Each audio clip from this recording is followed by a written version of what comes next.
Hi అండి అందరికీ. ఈరోజు మార్నింగే లేచి నేను బ్రష్ చేసేసుకొని జింజర్ టీ తాగుదామని డిసైడ్ అయ్యాను. ఈరోజు నుంచి జింజర్ టీ స్టార్ట్ చేద్దామని డిసైడ్ అయ్యాను. నార్మల్గా అయితే మ్యారేజ్కి ముందు జింజర్ టీ అనేది నేను రెగ్యులర్గా తాగేదాన్ని. మ్యారేజ్ అయిన తర్వాత, పిల్లలు పుట్టిన తర్వాత మళ్ళీ తాగడానికి నాకు రెగ్యులర్గా తాగలేకపోతున్నాను. కొద్దిగా పిల్లలతో వర్క్ ఉండడం వల్ల తాగలేకపోతున్నాను. మ్యారేజ్ అయిన తర్వాత బాగా వెయిట్ గెయిన్ అయ్యానండి. అందుకని మళ్ళీ స్టార్ట్ చేశాను. జింజర్ టీ తాగుదామని. ఇది తాగడం వల్ల నాకు బాగా రిఫ్రెషింగ్గా అనిపిస్తుంది. ఇలా జింజర్ టీ చేసుకోవడానికి ఫస్ట్ అల్లం వేసుకొని దాంట్లో కొద్దిగా ధనియాలు, కొద్దిగా జీరా, కొద్దిగా వాము వేసేసుకొని మనం తీసుకున్న వాటర్ని హాఫ్ బాయిల్ అయ్యేంత వరకు బాయిల్ చేసుకోవాలన్నమాట. ఇలా ఈ జింజర్ టీ తాగడం వల్ల నాకు చాలా రిఫ్రెషింగ్గా అనిపిస్తుందండి. మామూలుగా పీసీఓడి, థైరాయిడ్ ఉన్న వాళ్ళు ఇది తీసుకోవడం వల్ల చాలా బెనిఫిట్స్ ఉంటాయండి. యాక్చువల్గా నాకు ముందు థైరాయిడ్ లేకుండా తర్వాత ప్రెగ్నెన్సీ టైంలో అనేది అయితే థైరాయిడ్ వచ్చింది. అందుకు నేను ఈ జింజర్ టీ అనేది యూజ్ చేస్తాను అనమాట. ఇది తాగడం వల్ల నాకు ట్యాబ్లెట్ కూడా వేసుకోవాల్సిన అవసరం ఉండదు.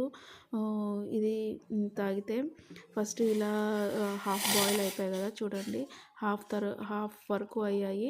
తర్వాత ఇలా వడగట్టుకునేసి దాంట్లో కొద్దిగా లెమన్ జ్యూస్ అనేది వేసుకుంటాను అన్నమాట.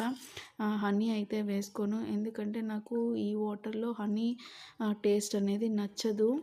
అందుకని చెప్పేసి నేను హనీ అయితే వేసుకోను. నేను ఇంకా ఒక వీడియోస్లో చూసాను అనమాట, హనీని వేడి చేయకూడదు, వేడి చేయకుండా అలానే తీసుకోవాలి అని. అందుకని బేసిక్గా నాకు దాని టేస్ట్ నచ్చదు, ఇంకా వేసుకోకూడదు అని విన్నాను కాబట్టి హనీ అయితే వేసుకోను. లెమన్ మాత్రమే వేసుకొని తాగుతానన్నమాట. ఇంకొక ఇంకొక విషయం అండి, లెమన్ వేసుకున్న తర్వాత ఆ వాటర్ అనేది మనకి పళ్ళకి టచ్ కాకుండా తాగాలన్నమాట. పళ్ళకి టచ్ అయితే ఆ యాసిడ్ వల్ల మనం రెగ్యులర్గా తీసుకోవడం వల్ల 1-2 రోజులు తీసుకుంటే ఏం కాదు. రెగ్యులర్గా అలానే తీసుకోవడం వల్ల ఎనామిల్ అనేది ఆ యాసిడ్ వల్ల రిజార్బ్ అవుతుంది అనమాట. అందుకు పళ్ళకి టచ్ కాకుండా కొద్దిగా గోరువెచ్చగా తీసుకోండి. ఎక్కువ వేడిగా తీసుకోవాల్సిన అవసరం లేదు. తర్వాత ఇక్కడ నేను ఈరోజు టిఫిన్లోకి ఇడ్లీ చేద్దాం అనుకుంటున్నాను.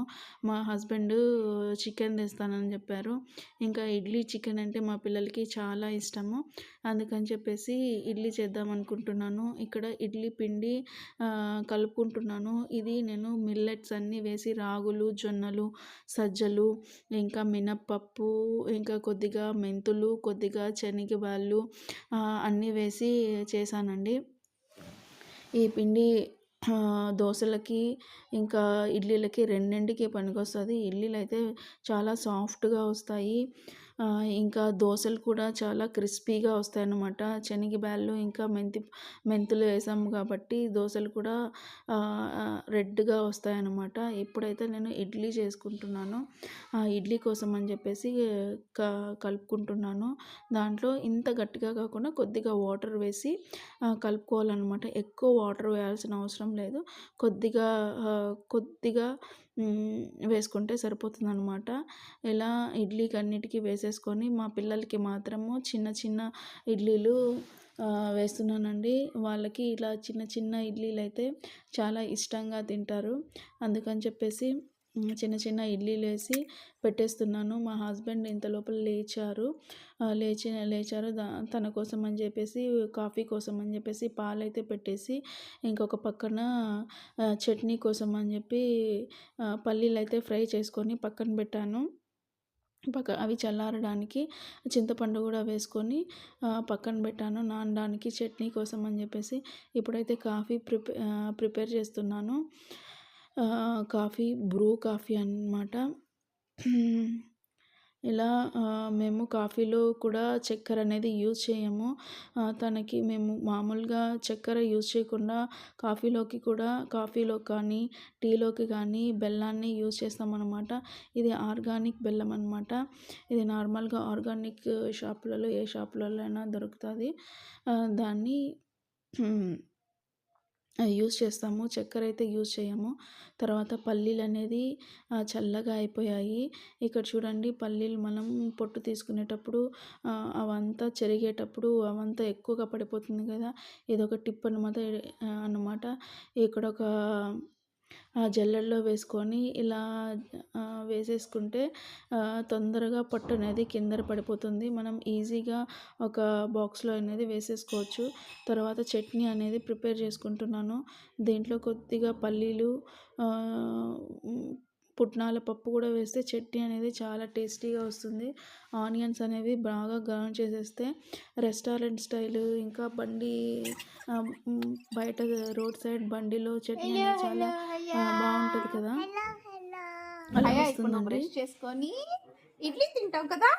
ఇక్కడ మా పాప చూసారా నేను వీడియో తీస్తుంటే తను కూడా వస్తానని చెప్పేసి వచ్చి వీడియోలో మాట్లాడుతూ ఉంది. తర్వాత టిఫిన్ అయితే చేస్తున్నాం మేము. మా పిల్లల కోసం చిన్న చిన్న ఇడ్లీలు, మా పెద్ద పాప చూడండి బాగా లైన్గా పెట్టుకుంటుంది చిన్న చిన్న ఇడ్లీలను పెట్టేసుకొని తింటున్నాం అనమాట. సండే అయితే మేము ఇలా అందరము ఒక చాప వేసుకొని అందరం హ్యాపీగా కింద కూర్చొని తింటామన్నమాట. ఈ వీడియో కనుక మీకు నచ్చినట్లయితే ప్లీజ్ లైక్, షేర్ అండ్